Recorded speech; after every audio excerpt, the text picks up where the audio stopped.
Hi hello' mini ব্লগলৈ স্বাগতম জনাইছোঁ। তো মই গা পা ধুই কৰি ৰেডি হৈ গ'লোঁ।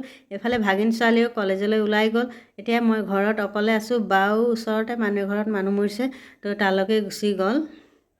তো ঘৰত কোনো নাই যেতিয়া মুৰ্গীক দানা দিওঁচোন বুলি বাহিৰলৈ ওলাই আহিলোঁ। আৰু এফালে আছে বাহঁতৰ বাগান হয়, ইমান ধুনীয়া।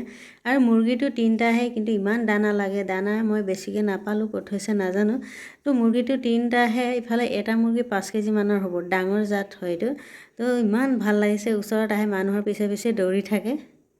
তো মোৰ ঘৰৰ কাম বন কৰি শেষ হ'ল। এফালে বাও আহি পালেহি। তো ঘৰত কমলা কেইটামান আছিলে, বায়ে কমলা খাম বুলি ক'লে, তাৰে পৰা কেইটামান উলিয়াই বা আৰু মই কথা পাতি কমলা খাবলৈ ল'লোঁ।